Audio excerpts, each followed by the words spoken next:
Hi hello नमस्कार, मी सोनाली माझ्या नवीन ब्लॉगमध्ये तुमचं खूप खूप स्वागत करते। नवीन दिवसाची छान अशी सुरुवात झाली आहे।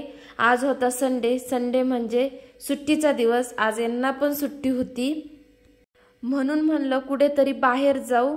त्यात आषाढ महिना पण चालू आहे आणि इथून सिन्नर पासून अर्धा तास अंतरावर खूप छान देवीचं मंदिर आहे। म्हणलं देवीचं दर्शन पण घेऊ आणि थोडं फिरणं पण होईल। हा नाशिक पुणे हायवे घोटी रोडला हे देवीचं मंदिर आहे। पूर्णपणे डोंगरातच आहे। खूप छान वाटतं तिथं गेल्यावर। हिरवागार डोंगर आणि पावसाचं वातावरण पण झालं होतं। पहिल्यांदाच आले होते मी ह्या मंदिरात। खूप छान मंदिर आहे, पूर्णपणे डोंगराच्या मध्यभागी आणि त्यात पावसाळ्यात आल्यावर तर अजून छान वाटतं। इकडे खूप पाऊस असल्यामुळे इकडचे शेतकरी जास्त करून भात लागवडच करतात। आज पण भरपूर जणांची भात लागवड चालू होती। इकडे वरती पूर्ण आल्यावर खाली पाहिल्यावर दरीगत वाटतं, भीती वाटती। आई भवानी मातेचं मंदिर आहे। इथं जास्त करून नवरात्रीमध्ये खूप गर्दी असते। आषाढ महिन्यात पण गर्दी असते, सुवासिनी घालायला येते देवीच्या। आम्ही सकाळी आलो होतो त्यामुळे आज गर्दी नव्हती, पण आमचं दर्शन झाल्यानंतर खूप जणे सुवासिनी जेव घालायला आल्या होत्या। पावसाचं वातावरण झालं होतं, खूप छान वाटत होतं। वारा पण खूप सुटला होता।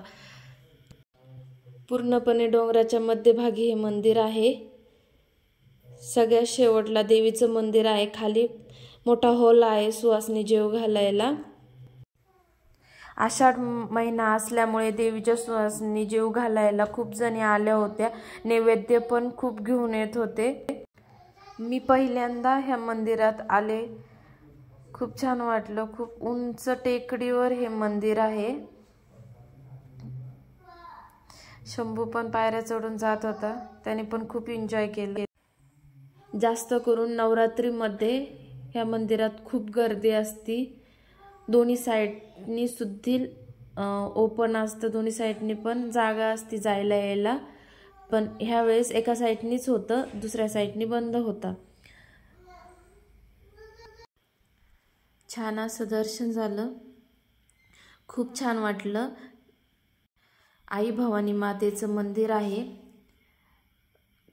खूप जण आले होते। नंतर आषाढ महिन्यात जास्त करून देवींना नैवेद्य तेन घेऊन जातात। सुवासिनी जेव घालत्या देवींच्या। इथे खाली सेकंड फ्लोअरला पण सुवासिनी जेव घालत होत्या। ते असं आहे देवीचं हे मंदिर। हे पहा, खूप छान वाटते।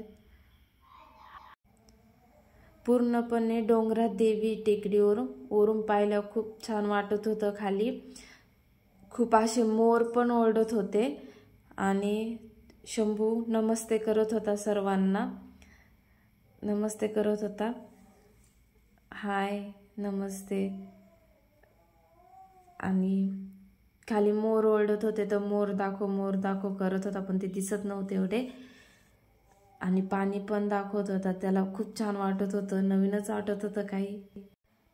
मंदिर उंचावर असल्यामुळे खाली खूप छान दिसत होतं, सगळं पाणी ते दिसत होतं, त्यामुळे तो दाखवत होता।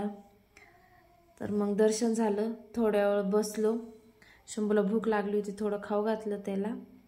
आणि त्याचं जिथं जाईन तिथं माती दिसली का माती खडे हातात घेतोच। जवळच एक डोंगर होता, तिथं थोडे व्हिडिओ फोटो काढले।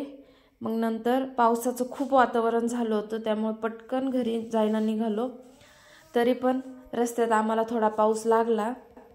पाऊस आल्यामुळे एका ठिकाणी थांबलो। भूक पण खूप लागली होती, जेवणाचा टाइम झाला होता। परत घरी जाऊन जेवण बनवायची इच्छा नव्हती, त्यामुळे एका हॉटेलमध्ये जेवण केलं। तर देवीचं मंदिर कसं वाटलं आजचा माझा ब्लॉग कमेंटमध्ये नक्की सांगा। सबस्क्राईब करा। भेटूया नेक्स्ट ब्लॉगमध्ये। बाय।